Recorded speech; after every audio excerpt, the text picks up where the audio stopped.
I hope I'm wrong, but I think we're heading for a global depression. Do you think it's going to get that bad? Yeah. MSNBC would never let me say what I'm saying. There's a 70-80% chance Trump is going to get reelected. You don't pivot based on presidents. Biden, Pocahontas, Akami, Alfred E. Newman, the Donald. You're counting on the government to take care of you? I don't know. It's an interesting market. Will you guarantee it? Absolutely not. I made more money after 2008 than ever in my whole entire life, because the best time to start a business is right after a crash. Incredible. The average firefighter has about 1.2 million in pension, but there's nothing there. Meaning what? Their pensions were stolen. Okay, be prepared because something's about to happen. And the US dollar is fake.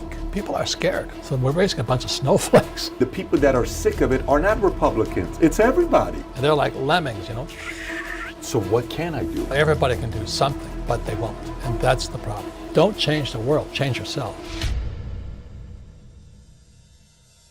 30 seconds. Did you ever think you would make it? I feel I'm so close I could taste sweet victory. I know this life meant for me.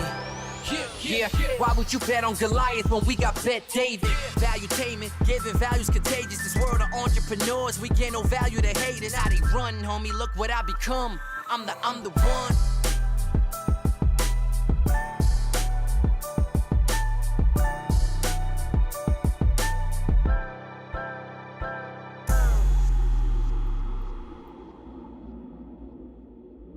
So I've read nearly 2,000 books in my life, but this book I read was the third book I read in my life, and it completely changed my views. By the way, this isn't the first time we're sitting down with my guest here today. The last time we sat down with him, I think Valuetainment had 1,200 subscribers, and we were barely getting started, and then it's led to what it is today, nearly 2 million subscribers. And while at that time, I think this had sold, I don't know, 25 million copies, I don't know what the number was, Rich Dad, Poor Dad has sold 41 million copies. I suggested to Robert, I said, maybe he's got to do a new book titled 50 Shades of a Rich Dad. Maybe it's got a whole different market.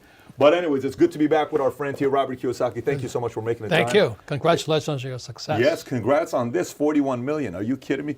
How does it feel knowing you have inspired so many people around the world to, with a simple concept, a diagram that so many use, the EBSI, from an employee to self-employed to business owner to investor. How does it feel, you knowing you've impacted so many people to make that shift? It's quite humbling, you know, because I almost didn't finish school because I kept flunking out of school because I can't write. So to be an international writer is it's a miracle. I bet your teachers, you know, if they had to see that that's taking place, I wonder what some of the critics who knew you at that time would be saying about 41 million copies today. But let's talk about some of the stuff that's going on today. You know, the market is an interesting market today. I'm kind of curious to know what you got going on. Obviously, you wrote a book called Who Stole My Pension, which we'll get into here in a minute. But it's an interesting market. Dow's at 29K, you know. You got Brexit's about to take place, January 31st, you know, 2020. They're kind of going through that to see what's going to happen there. You got the Iran-U.S. conflict, right? You got the trade war with China, you know, that's taking place, and there's some more going on right now with Japan, but they're kind of getting the deal going, right? You got Venezuela still having some issues with Maduro and Guaido with their oil. You got U.S. with politics. It's a very divisive time with mainstream media and Trump and impeachment and all this, just all this stuff that's going on. A lot of people see that as a scary time. A market crashes around the corner. What am I going to do? I'm going to lose everything. I'm going to go through this. How does somebody like you, from your lens, how do you view today's economy and what's taking place? Well, first of all, the reason I wrote Rich Dad, Poor Dad was because I knew this time was coming. And we have, as a world, have never been here before. And so is it a spooky time? Damn yeah. It is probably the most dangerous time ever. There's nothing to compare it to because there's never been a world economy before. For example, you know, 100 years ago, if there was a stock market crash in England, it didn't affect anybody. But now the U.S. market goes down, the world goes down. So plus with social media and all this we're doing now, and so we've never been here before. And you know, I'm excited about it because I make more money in crashes than I do when they go up. So, but for the average person, they'll get wiped out. I'm afraid at the worst, I hope I'm wrong, but I think we're heading for a global depression. Global depression. Yeah. What does that look like? Depression. I mean, people are depressed. The economy stays down. It's hard to come back up. And now the good news is that for those who are prepared for it, like you and things like this, you'll do better. See, not everybody dies in a plane crash. Some plane crashes. But the last crash in 2008, I was on Wolf Blitzer's program 6 months before Lehman Brothers went down. And I said Lehman was going down. And nobody listened, but it went down. And so I've been expecting this market to go down for quite a while. And I'm concerned about my fellow human beings. But as you know, most Americans are clueless. They don't know what's going on. But if you travel the world, I just got back from Africa and China and Japan and New Zealand. People are scared. Australia, which hasn't had a recession in 30 years, is in recession. But Americans are fat, dumb, and happy, having a good time, which is good. But I'm concerned. That's all I can say. I'd be afraid if I had kids. You'd be afraid about having kids today? If I had kids, no. I think as an adult you can go hungry, but you don't want to see your kids go hungry, and that's what's going to happen. Do you think it's going to get that bad? Yeah.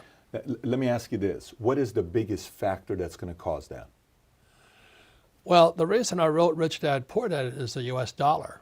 That's my book over there, Fake, which came out last year. Fake money, fake teachers, fake assets.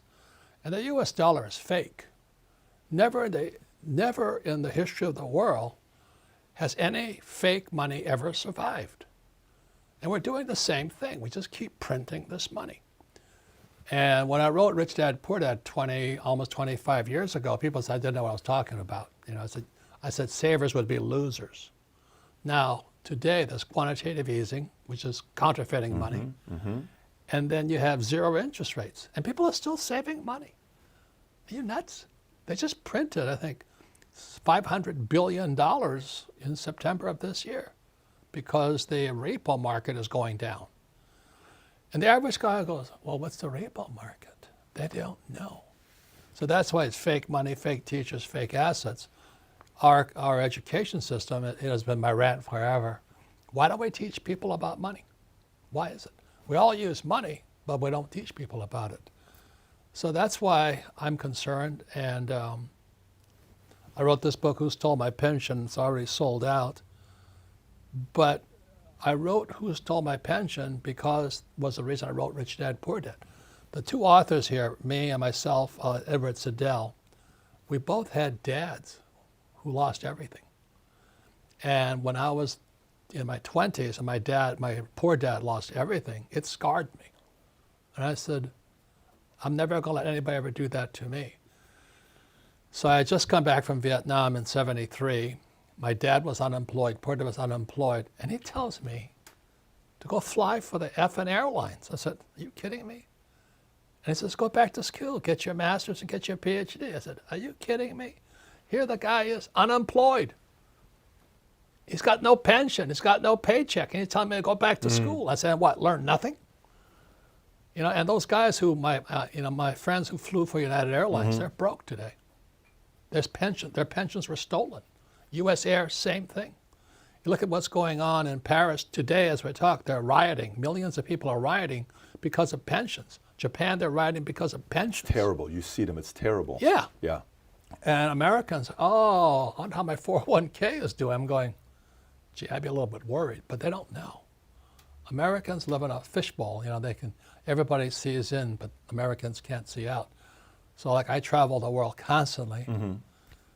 And what I see going on in the world is disturbing. I was just in Argentina, and I took my kid brother there, and he came back a changed man. He says, you weren't kidding, were you? I said, no, I wasn't. My brother could not believe that what happened in Argentina is going to happen here. It's terrible. It's 12 million people working to support 9 million people in Argentina with an inflation of 32% right now. It's a absolute travesty what's going on over there. And when you look at Argentina from America, you're like, oh my gosh, it's the Europe of Central. It's a Europe of Central America. When you go to Argentina, it's such a beautiful place. But it's one of the most beautiful. Buenos Aires is spectacular. Beautiful place, and it's got nice hotels, food, restaurants, first class, everything.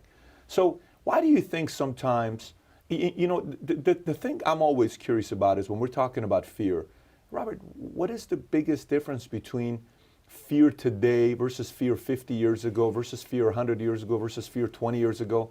Isn't this a common thing? Like when market does well, economy does well, a few people are prepared for it. Most people kind of sit around, don't do anything about it. What's changed? And is that going to be happening 50 years from now, 100 years from now, where people capitalize and most don't? Well, that's a fabulous question because, today when I refer to 2008, most people remember 2008. Do you know what I mean? That's when Lehman went down, Bear Stearns went down. 38% drop. Yeah, they all remember it. But when I started Rich Dad, Poor Dad, the only thing they had was the Depression. I came out in 1997, Rich Dad, Poor Dad came out. And their only reference points was the Depression. And none of the people I talked to remember the Depression. So the fear today, I think people are a little bit wiser, is because they do remember 2008, and they do remember 2000. So 2008, 2000, 2008, and here we are today. So I think most people are at least kind of tuned in. I hope it doesn't come down, but I'm afraid it will. That's what I have to say. Most people are more tuned in today because it was only 12 years ago when the last market crash happened. I remember 08. 08 was pretty ugly. We started our agency a year later in 09. And That's AIG, the smartest thing you could have done. Yeah, believe me, it benefited us because we got a contract with AIG at the time and a few insurance companies, and we started growing, but everybody was scared. And a part of, the business for us is fear sharpens listening. If you're able to monetize on fear, you can really do some stuff when the market changes.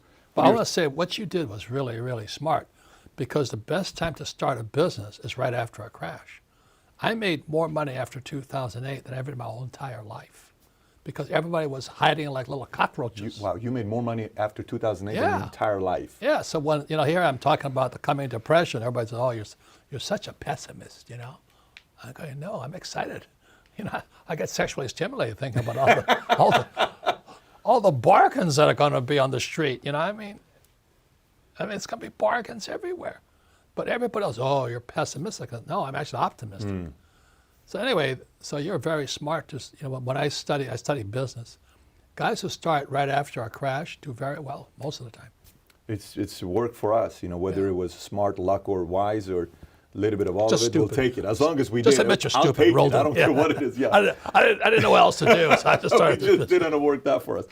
But so somebody's watching this saying, okay, Robert, it's you're saying this while 2008, 2009, Dow drops off and it goes down to, I don't know what the number was. It goes down to 6,500 at one point, and I don't know the exact month on when it hit, but it hit 6,500 points. And 65, and it was at 14. And it was at 14, and it went to 65. So that's 50%. Yeah. You could have bought Ford stock at that time, I think like 75 cents or $1, and all these other things that took place at the time. Everything was cheap to buy, right? So that takes place, and then we go from 6,500 to 16,000 to 29,000. And I have a friend of mine where I said, hey, you remember that one book Harry Dent wrote? I don't know if you remember Harry Dent when he wrote a book talking about the fact that the Dow's going to go to 42,000, et cetera, and the opposite happened, right? The great boom I had. The great boom, yes. And then there was the other book, which is like, well, it's going to be the opposite. The market's going to tank, and the market went up. So my buddy said, whatever Harry Dent writes, do the opposite. Okay, I don't know if you remember this book. Harry is a friend of mine. Harry, you know what they're saying about you? We're taking your counsel, except my buddy says do the opposite. And then there was another book that was written where you read Good to Great, and you're hearing all these stories he has in there about Freddie Mac and Fannie Mae. That book was a big book, Collins, for quite some time, the Red Book by Jim Collins. And the principles haven't changed, but some of the stories of the companies, had changed. I think he used Kmart and some of these other stories. So it's 29,000 right now. Somebody may be watching this saying, listen, there's a 70-80% chance Trump is going to get reelected the way it's going right now. This impeachment's not going to go anywhere. He's going to get reelected. Joe Biden's not going to be able to debate against the guy. Bernie has some energy. But they're not going to let Bernie get the superdelegates because the superdelegates are going to go to Joe, maybe Warren, maybe it's a broker convention. Bloomberg comes in, he's setting up offices all over the place here, all over the country, spending all this money. He's worth $54 billion, he can do it. But there's the optimists that say, Robert, I don't know. I think Dow's going to go to 35, 40, 45. I think it's time to double down right now. You know, I think things are going to be good the next 4 years, 5 years. I just don't know 6 years from now, but I do know 4 or 5 years from now. What would you say something like that? So will you guarantee it? Absolutely not. See, I'm not in the stock market, so I'm not the guy to ask. And I just don't trust the market because it's so manipulated. I mean, I'm not saying, you know, that book on fake money, fake teachers, fake assets, the Dow.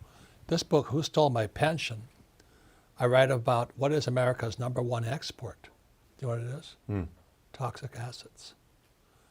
You know, 2008 was Wall Street. Toxic assets. Toxic assets. CDOs, MBSs. Yes. You know, derivatives. And so what is it today? Wall Street just looted the pensions. So this book, Who Stole My Pension, it's like I said, my co-author is an SEC attorney. And he got sick and tired of seeing all these bankers loot the pensions and get paid bonuses. And then the labor union guys who manage the funds get paid bonuses. And the guys who manage it get paid bonus. Meanwhile, the workers get screwed. So when this next crash comes, it's going to be horrible. Now you look at the other guy. So there's 2 authors. Ted Siddell, SEC attorney. His father was a CIA operative in Uganda. And Idi Amin killed his father. So his family went broke because there was no body. He couldn't collect anything because no body, no corpse. Whereas my father ran for political office against the governor of Hawaii, and he got crushed. And the governor says, "You're no job, no paycheck, no pension." So my old man's broke. So Ted and I were about the same age, and we come back. He said, "My father has no money. My family's starving. My family was starving because my father lost everything." So it kind of put us on edge. You know what I mean? I don't trust my government. I'm not a Republican or Democrat. I like Trump, but they can't save me. You know, Trump, Biden, Sanders. I mean, it's a cast of characters, right? You got the Donald on one side, and then you got Comrade Sanders, a commie, and then you got Pocahontas, and then you got Alfred E. Newman, Buttigieg. It's a reality TV show up there. You're counting on the government to take care of you? I mean, wake up. So you don't at all look at it as they have an effect over your net worth or your next moves? No. So your That's good. You want to make sure that no matter who's in office or if it crashes, you're okay. That's the most important thing you can do. You don't pivot based on presidents? No, of course not. They don't affect me at all. You don't pivot based on presidents? No, I'm not a stock guy, that's why. Okay. So I'm a real estate guy. So for you, it's... I own businesses. So the Rich Dad Company does better in a crash. And apartment houses, they always do well because people have to have someplace to live. And I own oil wells because people are always burning oil. So I always protect my assets that they're crash proof. So let me ask you, the average person's watching this right now saying, okay, Robert, I'm not like you. I don't run a company. I don't have a brand. I haven't sold 41 million copies. I don't have oil. I don't have rental properties. What can I do? I'm in a time like this. You're telling me the market's going to go in shambles here pretty soon because of currency. And we printed $500 billion of money in September just in 1 month, not including the $3 trillion we printed in the last 7 years prior to that. What do I do to be prepared for a time like this? Well, first of all, everybody can do something, but they won't. And that's the problem. You know, the reason, who stole my pension, there was plenty of money in it, but nobody did anything. They just stole it. And people did nothing. It's like I said, when the crash came in 2008, not one of those guys went to jail. They got paid bonuses. So there's something rotten inside America. And I think the problem with many Americans is they're complacent. They expect, well, it'll heal itself again. So the thing that everybody can do is, as I covered in Fake, my first investment was a gold coin in Hong Kong. I bought a Krugerrand. I was flying off an aircraft carrier in Vietnam, and I went to Hong Kong and I bought a gold Krugerrand. The date was 1972. The reason the date's important is because in 1972 it was illegal for Americans to own gold. So I had to smuggle that little puppy into America. I put it in my pocket, came off the ship, and nobody checked, you know. But I felt like a criminal as I smuggled this gold coin because it was illegal for Americans to own gold after 1933 under Roosevelt. But that gold coin today is worth almost $2,000. The one gold coin. Yeah, and I still have it. So What'd you pay for it? $50. $50 to $2,000. 1972. Yeah, it just sat there. So I have and so I never, because I understand money, that, you know, quantitative counterfeiting and zero interest rates, I don't trust the dollar. So for most of my life, I've saved gold and silver, and not ETFs. I stay completely out of, you know, I know that's your world, but my world is completely into the hard assets. So I have millions in gold coins and silver coins. I just kept saving it because I don't trust the dollar. So everybody can buy a silver coin today for $20. A silver eagle is $20. But how many people will go to a coin shop and buy it? Probably none. Less than 0.1% of Americans own precious metals. And silver today is 50% below its all-time high. So silver is the biggest bargain sitting in the market as we speak today. You know, it's about $20. It should go to 50. So at $20, and I tell my friends, I go, yeah, think about it. That's the problem. So everybody can afford $20. You know, kids can afford $20. The thing is, people won't do it, and you know that too. When you deal with people, most people are pretty sedentary. You know, they want to do the same old thing. Well, Sure. I'm happy. Nothing's going to happen. Oh, he's just trying to scare me. But I was talking to my doctor last night. You know, he says, "You've been saying this stuff for 25 years. I never listened to you." I said, yeah, "Well," he says, "Now what do I do?" Because his 401k, you know, as we cover in this book here, the average firefighter has about 1.2 million in pension, but there's nothing there. What do you mean? Their payout's going to be at 1.2 million. The average Firefighter retiree has a $1.2 million police pension officer, payout. that's how much they'll get paid out. Okay. But there's nothing there as a problem. Meaning what? Meaning they don't have the money to pay the benefits? It was stolen. It was stolen by Wall Street. So how is That's that why going to be we fulfilled? wrote this book. How is that going to be fulfilled? Because I know one of the stats Taxpayer. you said by 2050, 2 billion retirees will be above the age of 60. What was the stat you said about? Okay, today is 2020, right? In 10 years, 2030, 2 billion baby boomers across the world will retire. Japan's broke. Argentina's broke. China's broke. Italy's broke. Germany's broke. All these old guys are retiring.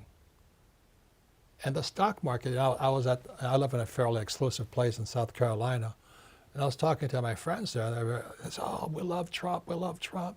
Stock market's at all-time high." And I said, "Yeah, but so is our debt all-time high."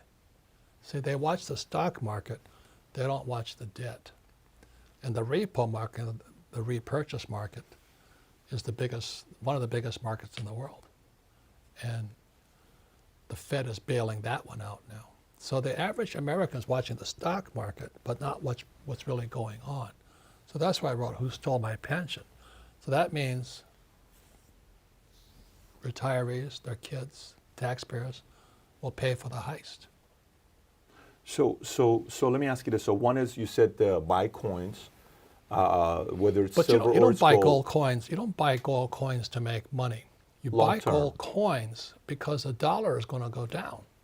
So I don't trust the dollar. Anytime Buffett says, I remember when Buffett says, he bought $35 million of silver. I don't know if you remember that when he bought it. You're like, okay, be prepared because something's about to happen. Yep. Right? If he buys gold, just be ready in the next 6, 12, 24 months. He's anticipating some kind of a crash to be taking place. He's right now in cash because That's he's smart. Yeah, he's anticipating something to happen to buy up businesses and rebuild them. He does that all the time. And then he's going to go in after the crash. He's going to go after the crash. Now, the tragedy is, which I cover in Fake and Who Stole My Pension, so you have this defined benefit, which are police officers, firefighters, and school teachers and union guys. Like the UPS drivers, you know, they're pretty smart guys, those UPS drivers. They were getting a $5,000 a month pension. They gave my haircut down to $850 a month. From 5,000. Screwed them all. Now, this is every one of them, Robert, when you're saying this? From 5,000 to 850. Yeah. How can they do that? Well, look at my friends who are airline pilots. Lost everything. They stole the pensions. Nobody talks about it. U.S. Air, they stole the pensions. The Teamsters, they got stolen by Wall Street. And nobody knows about it. Are they not insured? Well, Are these pensions not insured? PBGC, right? Pension Benefit Guarantee. They're broke. The defined benefit, which is the DB pension plan, teachers, firefighters, school teachers. I don't have one. You probably don't have one. No. That was the industrial age pension plan, my father's pension plan. The PBGC was to back it up. Today, as we talk, if they had to bail out the defined benefit pension, it's anywhere from $9 trillion to $17 trillion shortfall. Look at CalPERS, California State Pension, $1 trillion underwater. CalPERS alone. And then now you got the 401k guy. The average 401k guy, at least a school teacher has $1.2 million. The average 401k guy has 65,000. By retirement. The average 401k guy has 65,000 Yeah. by retirement. And so when they, what the actuarials do, you know those guys, right? The guys that put the numbers together, they lump in the guy with 1% in with the guy that got nothing. And it comes out, every American's a millionaire. Because the upper 1%, they're so Of bloody course, rich. of course. They lift everybody else up. If they take the top 5% out, those Oh. numbers will be a whole different story. Yeah, Yeah, you can. You add those billionaires in there, it shows the numbers to be much better. yeah. It looks really good when you average it, But when you look at the case by case, so the average 401k guy is 65,000 to 100k when they retire. Now, that's just America. So remember, Paris is rioting right now because they're trying to cut their pensions. Japan's rioting, Hong Kong rioting, Argentina, Indonesia. The old guys like me are going to suck the system dry. So if anything's going to bring down the market, it's going to be pensions. Because I can't get, I wish I could get younger, but I can't. So these guys are getting older and older. Every day that goes by, we get closer to the edge. And they're like lemmings, So that's why my medical doctor, Yeah. says, I should have listened to you 10 Yeah. years ago. So, well, you still got time. Okay, so one is some kind of a precious metal, is one. Two, For money. for money as a form of investment, long term. No, it's not even an investment. It's an insurance policy because the dollar is going to go down. So you buy it and you resell it, or you buy it or you keep Just it? keep it. Okay, so long term, you buy it and you keep it and you Yeah. set it aside. I never sell. Okay, so you buy it and you keep it. Okay, so that's one. So what else can I do today? If I know these bad times are coming, I'm a regular guy, what else do I do to position myself better? Well, what a person does is what they can do. And since the average person has no financial education, they can't do much. So like, I can short the market. I'll make more money as it short's coming down. So I'm looking forward to it. But the average pensioner, they're handcuffed. They can't get out. If they take the money out, they're penalized 30%. They screwed them. They screwed everybody. That's Wall Street, the government, and all these guys. So what can I do? I'm one of them. What do I do? Does it go back to employee, self-employed, business owner, investor? Like, go find a business, go start a business, go reposition yourself career-wise? Is there a 1, 2, 3 step process on what I can do to be prepared for it? Well, the next book I'm writing with a guy named Jim Rickards. He wrote Currency Wars and all that. Next book I'm writing is called The Ravens. And Jim and I see eye to eye, definition of intelligence. He says, you should have gold and you should have silver. You should have museum quality artwork. I don't have any of that. Museum quality artwork. Yeah. And real estate. Income producing real estate. Like I have a friend in Panama. He has an avocado farm. He says, he's a Canadian. He says, I got out of Canada because Canada's in worse shape than America. Now, this guy's he's a bond trader. So he's sitting in Panama growing avocados. He says, because people have to eat. Another friend of mine is growing blueberries. But another friend of mine, He moved up to, he was from Seattle, excuse me. He had a big house. His kids all moved out. So he converted the kids' bedrooms into one-bedroom apartments. So he put a kitchen and he put a toilet inside his little bedrooms. And so he now rents out 4 bedrooms. He's making more money today than ever before because a lot of workers commute to Seattle. So they come in, they check in, they come in on Sunday night, they check out Friday afternoon. It's at a little house. He's making more money. So the point is, everybody can do something, but you got to figure out what you can do. Yeah, so to me, what I take away from what you just said right there is use your creativity to kind of position yourself in a way, whatever that could be. Just think outside the box and be creative. Don't short stocks if you've never shorted a stock, because you know how dangerous that is. 100%, because it could flip on you and then you're... you short and it goes up. Yeah, you're out. You're out, especially... Out of the I money. remember back in 01 when the margins, the 99, when the margin calls were coming up. I think there was even a movie named Margin Call 15 years ago. But how about industry-wise? So right now when you're looking as a lens, so don't look at yourself as who you are today. Let's go back to you're out of the Marines, okay? You're, I don't know, 32 years old, okay? You're 30 to 35 years old. You've just started a family, okay? You're just getting married. You're just about to have a kid. You don't have a lot of money to yourself. Maybe you got 20, 30, 40, 50 grand. You know, you got something going on. But you know this is coming. And you're watching this saying, okay, this makes sense to me. I buy into it. This time is coming. How do I pivot now with industries that I can look at that could be good ways to position myself for 5, 10, 15 years from now? Again, if this is Robert 30 to 35, how would you position yourself at that time? You don't have a lot of money. Well, you and I are educators, really. And there's something you should know about, technology. Look at all these cameras. Okay, it's called the Lindy effect. This Nassim Taleb wrote about it. He says anything that's been new in the last 20 years will be gone in 20 years. What's going to survive is old. So everybody thinks, well, technology is going to make it. What survives is old. It's the reason gold and silver will survive is because it's old. Bitcoin may not survive because it's new.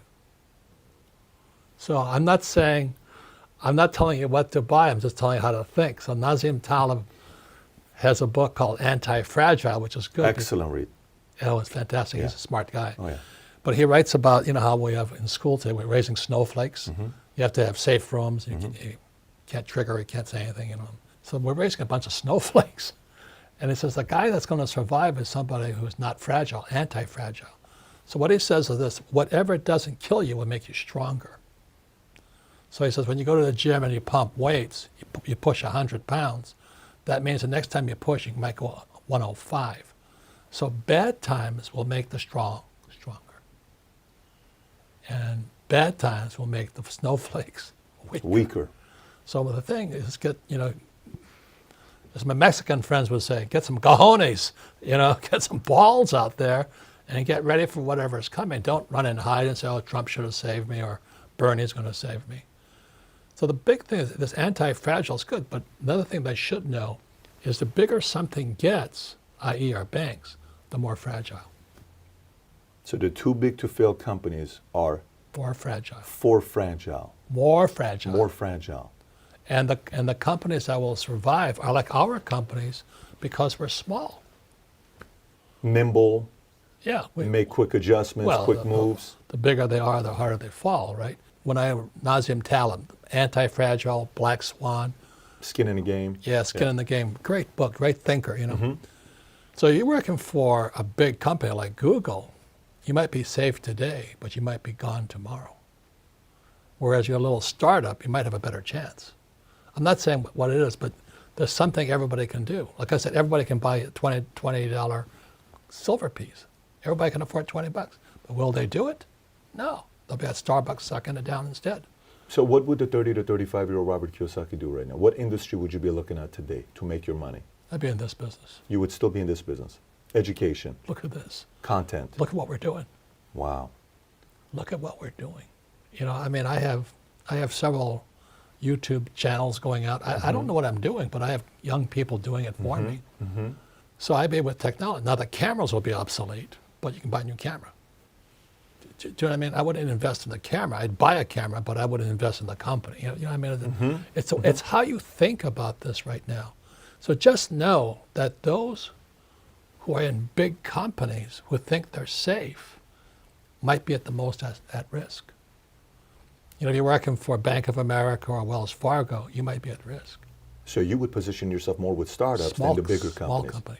Incredible advice, by the way. No, Incredible counsel. I don't like to give it. This is how I think. It's great counsel, though, but it's great perspective Yeah. that you're given. Okay, so far, counsel on what to do with the marketplace is coming. We talked about some precious metals, silver and gold.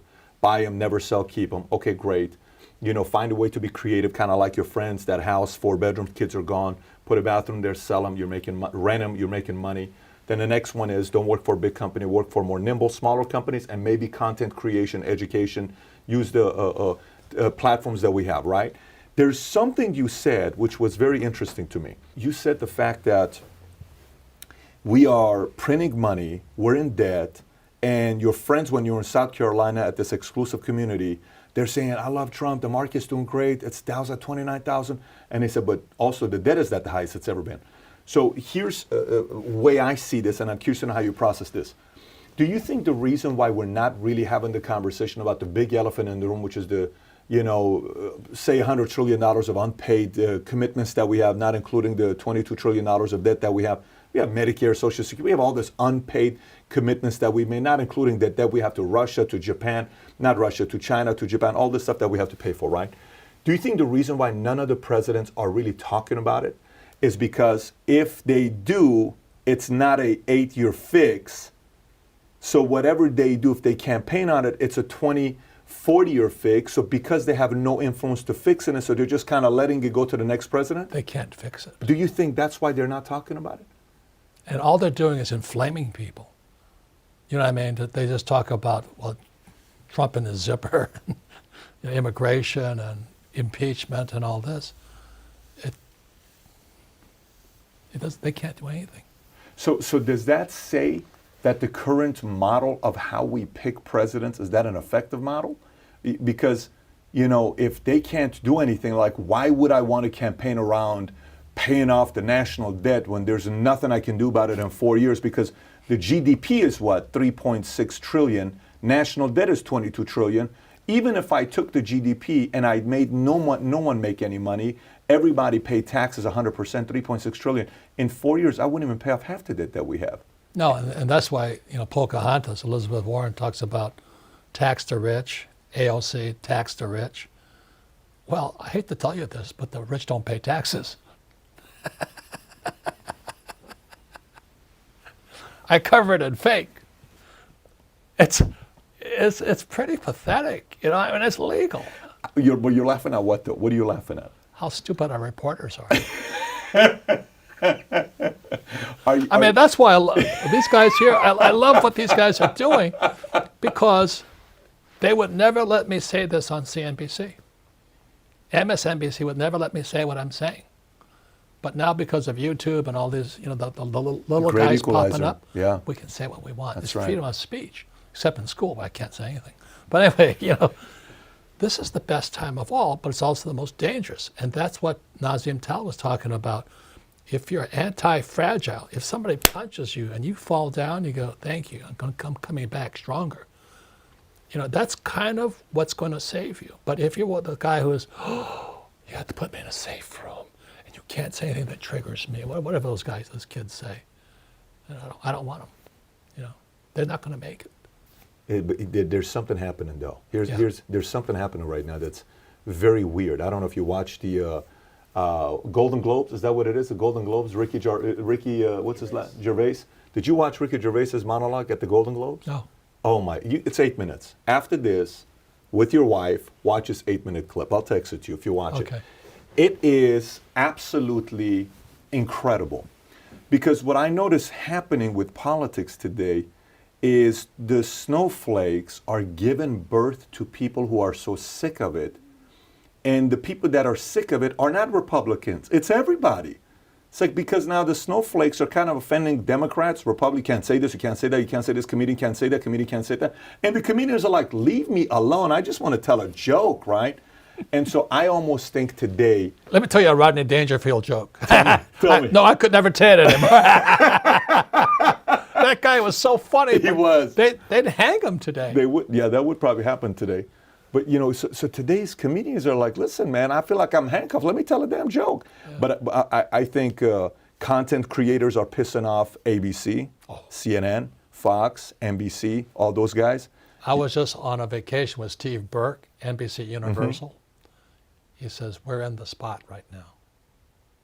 He's saying that? He's resigning next year. The biggest media company in America, he says, I told him about my little YouTube channel. He said, you guys are killing us. He said, you guys are killing us. Yeah. This is the NBC CEO saying you guys are killing us. Yeah. Streaming and all this, they can't compete. They're spending money to lose money. And by the way, didn't they just start they're launching a streaming company, something like that? Yeah. NBC just announced it, right? Yeah. Yeah, and in end of spring. And by the way, Disney's streaming company after 2 months is already valued at $100 billion. It's all bullshit. It's all bullshit. It's valued at $100 billion already, based on what Business Insider and some of the experts are saying. So, you know, but going back to it with the debt, so you get elected today to president. First of all, say you're campaigning on debt, and your campaign is, we have to pay off this $22 trillion of debt, and you bring awareness to listen, no matter what we're talking about, this debt is coming. If you think you love your kids or your grandkids, here's what they're going to be facing. This is the situation they're going to be in. And I'm going to sit down and be like, oh my gosh. Okay, let me see what this presidential candidate, Robert Kiyosaki, has to say. Boom, you get elected, you win. You're president. What are you doing with the long-term debt to be able to pay that off, long-term? Resign. I don't see a way out. Robert, you're saying there's no way out with the debt. Do you see a way out? I don't see one. I'm curious to know what I don't know. The math doesn't make sense to me. That's why what Taleb is saying, Nazim, you want to get smaller right now. You don't want to get bigger. You know, it's almost like being a Navy SEAL. You want to get into a small team. Like at Rich Dad, we have a small team. We trust everybody. We know everybody. Been working together, most of us, 25 years. And we don't let anybody else in. It's a little tight little group. So small is bigger, not big is bigger. Small is bigger, yeah. not better, big. Better, excuse me. Small is better. Let me give one more thing that's going on, which because I like to study trends. Back in the dark ages, every little town had a church in Europe and Asia. They all had this little church, right? Everybody rallied around God or Jesus or Buddha, whoever they rallied around. Mm-hmm. Then during the industrial age, they rallied around like the war heroes, like the Marine Corps, the Marines raising the flag on Iwo Jima and Robert E. Lee and Ulysses S. Grant. So it went from agrarian age of religious to industrial age with valor or heroes. You know what it is in information age? The victim. We worship the victim. When they start, like they're tearing down Robert A. Lee statues. Mm-hmm. Now, I'm not for slavery, but why are they tearing that down? That was history. Everybody's a victim today. Everybody's a victim, So my friend, they say, well, we should give the blacks back their money. We should pay them for slavery. I said, good luck. Well, what about the American Indian? They got their land taken too. What about the Japanese? We got locked away in internment camps. So everybody now, you raise your hand, I'm a victim, everybody rallies around you. I'm not saying it's right to be a victim. It's not right to pick on people. But today, the people we are worshiping are victims. Look at when that Supreme Court justice was, the woman says, he raped me, but she couldn't remember that he raped her or something. Going, Kavanaugh? Huh? Kavanaugh? Yeah. I'm going, holy mackerel, the poor guy. She accuses him, but she can't remember. And everybody just jumps all over the guy. And I thought you were innocent until proven guilty. But today, if you say you said something mean, or did this, the whole world wants to jump on you because you created a victim. So what's going to bring America down is the victim mentality. And we're in the middle of it. That's Bernie Sanders, that's AOC, that's all of these guys who just, look at all the victims we got. Look at all the homeless. Look at all this. Look at the student loan debt. I'm going, yeah, look at it, but giving them all money is not going to solve the problem. How did we get here? What's that? How did we get here? I don't know. My standard pat answer is no financial education in schools. What do they teach you about money? So everybody knows in 1971, Nixon took the dollar off the gold standard. And what does that mean? Fake money. That's why I call it fake money, fake teachers, fake assets. As soon as they could print money, and any time throughout history, they printed money, the money disappeared. It went broke. Every country that printed money went broke. We're going broke. U.S. is going down. Japan is going down. Europe's going down. South America's going down. Mexico's in serious trouble. Look at Venezuela, the richest oil country in the world. They're going down. Zimbabwe going down. Because we're run by these kleptomaniacs or something. They're called politicians. Everybody's like, same as who stole my pension. The same guys that robbed the world are robbing their pensions. Highly educated elites. I went to Harvard, went to Yale, I went to MIT. I'm smarter than you, I know everything. Let me take your money. That's where we are today. They're all poor dads who think they're smart. You meet guys like that, right? They got their PhD, they think they're smarter than Jesus, you know. They make me nauseous. Yeah, feelings mutual. Yeah. They're all over the place in the financial industry, by the way. You see them everywhere. Yep. So your answer to the long-term debt, there's no solution. You don't think there's a solution? No, my solution is always the same. Pull back in. Create your own little fire team. I'm a Marine, you know. We just create a little fire team. I have my accountants, my attorneys, my bankers, I have my little team. Go smaller. Put your own team together. Well, I'm talking about country-wise. What's that? I'm talking as a country. I can't fix that. I can save myself. What if President Trump calls you to be as a counsel? How do we get rid of this debt? Would you say I can't be part of the advisor because I don't think there's a way? I still hunker down. But how would you solve it for him if he wanted you as a counsel? I wouldn't. Or you wouldn't do it? No. Why should I? I'm going to get rich when it falls down. So it's irrelevant to you. So you're simply Right. looking at it from the libertarian standpoint of I'm going to take care of myself, and that's what I can control, and I have my team to help me with that. Everything else is out of my control. I'm not touching it. Yeah, but there's one thing that's different. Marines fight as teams. I have my own fire team. I have the best accountant, the best attorney, the best banker, you know. You got to have politicians on your team too. So if Hang on, the average guy has a financial planner. you got to have politicians on your team too. Yeah. Trump is my friend. Governor is my friend. City councilman is my friend. Got to play the game. Don't change the world, change yourself. That's what I say to every person out there. Now, if you don't know anybody, let's say you're an employee of Google, you're screwed because you don't know anything. Who's your accountant? Who's your attorney? Can you read a financial? Do you know how to trade a stock? Do you know how to short a stock? No, but my team can. So smaller is better at this point in time. Smaller is better at this time. How do you think President Trump is? I know you and him wrote a book together. 2 books. Why we want you to be rich? And Midas Touch. And Midas Touch, which by the way, I read Why We Want You to Be Rich, and I have not read the Midas Touch, but I read Why We Want You to Be Rich. Yeah, you guys wrote 2 books together. I remember that. Yeah. And I'm not Republican or Democrat.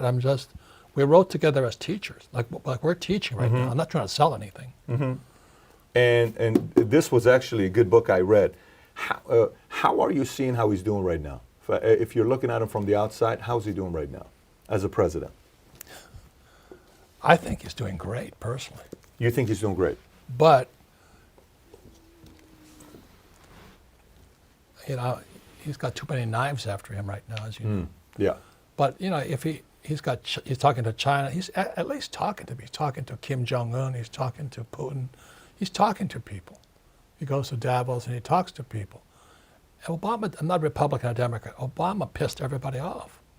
Did you know when Obama pulled up to China, nobody met him, but they rolled the carpet for Trump.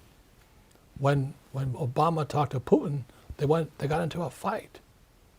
So you know, Trump is a kind of a dictator, he is. But you need a dictator to talk to a dictator. You don't need a nice guy to talk to a dictator. Obama's a nice guy. He's from Hawaii. I'm sure he's a nice guy, you know.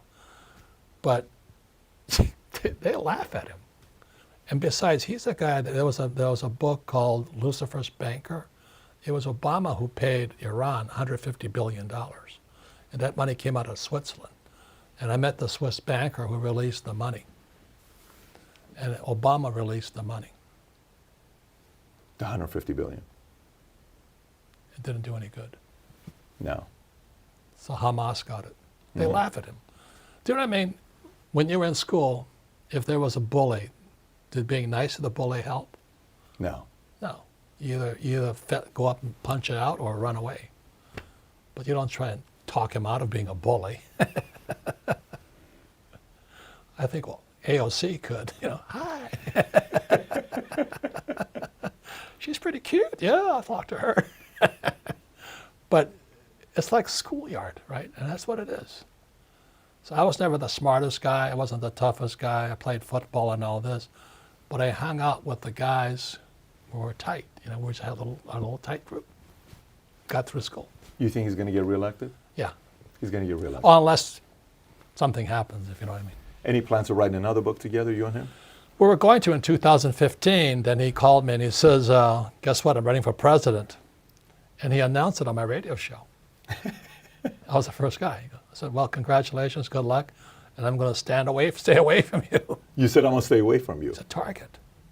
Do you know, all the Caesars, right, there was like 300 Caesars. Only like 20 died a natural death. The rest were all murdered. That's what Nassim Taleb, he says the bigger you get, the bigger target you get. He says the most successful country is like Switzerland. Who's the president? No one knows. But every country where you know the president, they're just big, they're fat, they're bloated. And the most successful countries are small, like Singapore. So that's why, all the guys, so if you're small and listening to this program tonight, I would say you just pull your horns in, wait for the crash, but have your team together. I trained as a Marine sniper. Even we had we had designated snipers. We fought as teams. We never go by themselves. And in school, they teach you to be the A student, do it all by yourself. Well, the A students are ruling the world. They don't know anything. Whereas I have my little fire team, my accountants, my attorneys, my bankers, my real estate guys, my financial planners. We're kicking ass because we stay small, we stay low. Let me ask you this question when you're talking about that team. When you're putting your team together, what are some things you look for as a team? And what does it take to build a stronger bond with your team? It takes time. Okay. That's all. Because, people, when it comes to money, people lie. So it takes time to build that trust. Can you trust this guy under fire? That's why I love the Marine Corps. We may not have liked each other, but when we went into battle, we're all Marines. I could trust. So it takes some time to put a team together. Yeah, and a lot of flakes out there too. So like a couple of my partners, we're 40 years together. 40 years together. We know each other like brothers. It's the most important thing is trust, confidence, loyalty, integrity, diligence, cover my back. Robert, do you consume content or no? Do you consume content? What's that? Content online. Do you consume content? Oh yeah, I study constantly. What content are you consuming? Well, I love YouTube. I'm always on there checking. I'm listening. If somebody says X and the other guy says Y, I listen to both. I want to know both sides. That's what I love about YouTube. I can check something. Like this Bitcoin versus gold argument. You got Peter Schiff and you got Max Kaiser. I listen to both guys. So, Schiff trashes Bitcoin and all this stuff. It doesn't hurt to listen to both sides. So that's why I love it. So you do consume content? Oh, God, yeah. I'm studying constantly. Any final thoughts before we wrap up? Anything we should be thinking about right now? The last words I'll give to you on what somebody ought to be thinking about right now with the current economy and current place that we're in? Well, again, I love what Nassim Taleb wrote. You got to be anti-fragile today. You can't be a snowflake. And our schools are pumping out snowflakes in mass. And I hope your kid isn't one of them because we screwed the kids. The student loan debt is now bigger than 1.6 trillion. It's now bigger than the subprime debt. We've screwed everybody, including our kids. And that's why there's no financial education in school. That's why everybody's fake. I wouldn't trust a school teacher's advice for anything. Nice people, my whole family of school teachers. They don't know anything about money. Nothing. They want their pension and paycheck. Who would you listen to? If you're saying don't listen to teachers, who would you listen to? I listen to guys like you. I listen to Max Kaiser. I listen to Schiff. I listen to Taleb. But I listen to all the whack jobs also, because they might be right. What I love about YouTube is so fast. Most of them like 10 minutes, Yeah. Okay, good. I'm out. Next, Yeah. I got my shot of a whack job. So having said that, this is the second time we sat down together. Obviously, every time we sit down with him, the conversation is just fascinating to get into Robert's brain and Robert's mind. We're going to put the link to all the books below. Robert, we're going to put the link below for Who Stole My Pension and Rich Dad Poor Dad. And since you mentioned Nassim Taleb 5 times in today's episode, I'm going to put the books of Nassim Taleb as well below. And by the way, while you're watching this, I'd like to get you to send a message to Robert Kiyosaki. Send him a tweet over here. We'll put his handle there. Mine's going to be right here. Tell us what you took. What's your biggest takeaway from this episode with Robert Kiyosaki? And if you haven't subscribed to the channel, please do so. Robert, thank you so much for being a guest. Keep up the good work. Yes, thank you. We'll do. Congratulations Appreciate you. on your success. Thank you. Thank you so much. Thank you.